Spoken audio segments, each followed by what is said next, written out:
So let's come back and talk a little bit about diversity in general. We just talked about cultural values, and now we're on to diversity and thinking a little bit about how diversity is going to affect business outcomes. Many textbooks make it sound as if diversity is the most wonderful thing since sliced bread. And obviously, there are many good things about it. But I think our pictures right here ought to demonstrate exactly where we come down on this issue. We need to think about what's likely to happen if we don't manage diversity well and what we can accomplish if we do. So our first picture here is a bunch of people who can't figure out what the heck they're doing. They're pulling in opposite directions. And our second picture, of course, is people happily carrying one piece of the puzzle that's going to make them a lot of cash into the future and doing it in a coordinated manner. So if we just look at the outcomes of diversity without thinking about managing it, just throwing a bunch of people who are quite diverse in terms of demographics, in terms of values, in terms of personalities, what's going to happen? Well, it's not going to be that pretty. Outcomes of demographic diversity alone, right? Lower cohesiveness of the team, lower satisfaction on the part of individual members, lower commitment on those members. That means they may leave at greater rates. Higher levels of miscommunication. That should be fairly obvious. We just talked about cultural values, and we know that there can be lots of miscommunication there. We also know that there's cultures associated with some demographic groups. If we think about demographic diversity, we can see clearly that that would be true. Higher levels of conflict, more subgroup formation. That is, the group breaks up into separate pieces and therefore doesn't work together terribly well. That's all without management, right? That's with management standing back, just putting people together and saying, hey, they're grown-ups, they should be able to work together. On the positive side, we can come up with a much shorter list, but it's an important one. We can get more alternative solutions from diverse groups. We can get more innovation and more creativity because people think about things from a different way and they bring those different perspectives to the problems. And one of the most important, we get less groupthink. Groupthink means that we agree too quickly. That is, we all agree because we don't want to make the group unharmonious. It's just best that we agree. We don't want to think about things too far. And we end up making decisions that are definitely subpar because, in fact, we haven't really thought about the problem at all. When you have a diverse group, you're probably going to reduce that a lot because people have so many different perspectives and they want to talk about them. So here are some key issues that we need to think about in the context of diversity. A big issue is, when will the workforce diversity be important to business effectiveness? Again, many times textbooks make it sound like workforce diversity is always going to be important. It's not important all the time. What it is something that we have to live with all the time, and that means it has to be managed. But there are going to be times when we need to make the most of that diversity. So we need to think about those a little bit. So the dimension of diversity needs to be relevant to the task at hand for that to make sense. So if we want to have different perspectives, there need to be different perspectives that have something to do with the task, not about how to raise your family or where to go on vacation. So the dimension of diversity has to be relevant for the task for it to really impact the decision. So here's an example from cross-functional product development teams. These are people who are not very similar because they have very different educational backgrounds. They have degrees in marketing or engineering, perhaps, accounting, liberal arts, who knows. Cross-functional teams really need those diversity, the diversity in functional skills in order to be effective, and that's why those people are on the team. So the dimension of diversity, that is educational and knowledge background, is relevant to the task.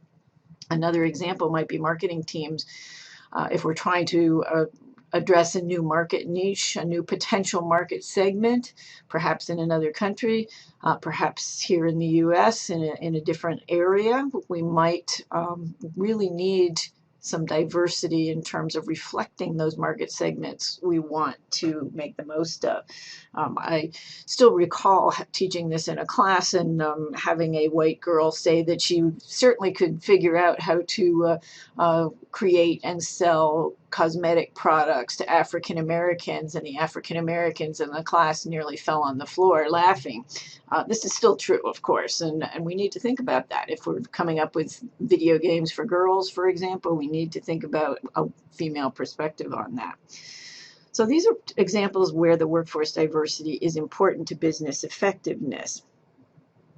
We also want to think about the representative function. Some work groups really require that there be representatives of different subgroups in the work organization in order to reflect the constituent group composition. So the idea is that, for example, in the Darla Moore School of Business, if we're going to put together a committee about curriculum, it probably is a good idea if we bring at least one person from each of the different areas of academics. So accounting, marketing, management science, management, finance, international business.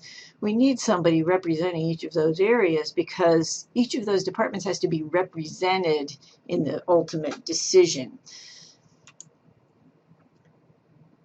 Okay, another piece of this is, once again, we can't just put people together who are diverse and expect them to come up with great ways of working together. There's too many things pushing them apart. So what we have to do is make sure that employees learn effective processes to utilize those differences constructively. So how is it that I'm going to do that? Well, one thing is I've got to let everybody have a chance to speak.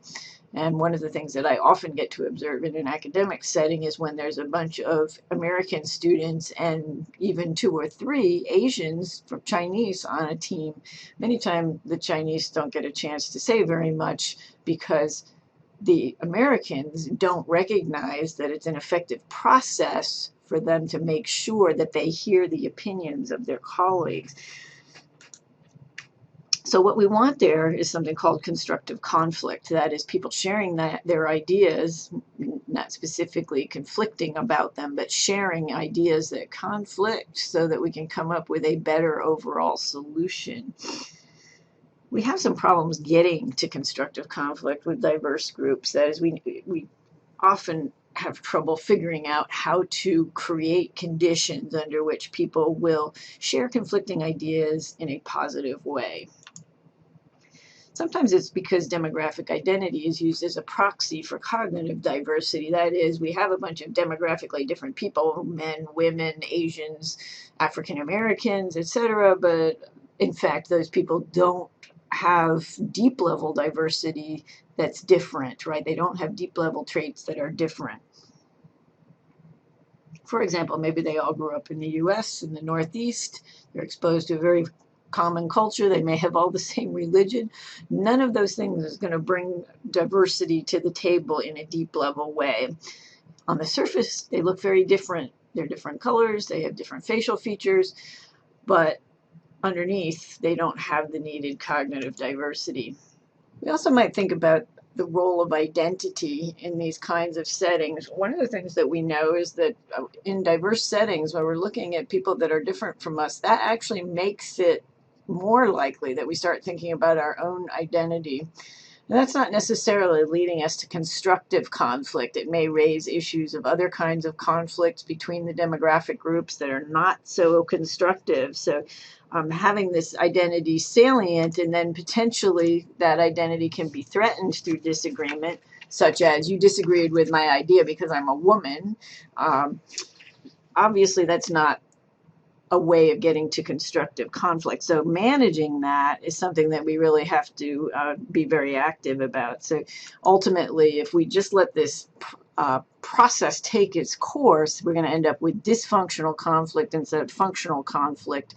That is, people being annoyed with one another because they express differences of opinions, and we're taking that personally as opposed to thinking about it as something that helps us get to a better decision. Okay, so sharing information or not. Sometimes people are not very likely to share information about what they need to do in these kinds of settings. And what we'd like to do, of course, is figure out what would help. We're just going to give one example here today, and that is the appreciative inquiry. This is an effective process, shown to be an effective process to help people that helps them start to build an appreciation of their strengths and how they can build on them together. So thinking about what the group has that is good and thinking about how we can build on that together is what appreciative inquiry is all about, rather than saying, well, here's what we don't have, and here are our differences that are going to stop us from accomplishing what we want to accomplish. This is a technique for managing diversity that's used a lot in decision-making types of groups. It's not the only way. It's an example here. We may touch back with other examples during the course of the semester.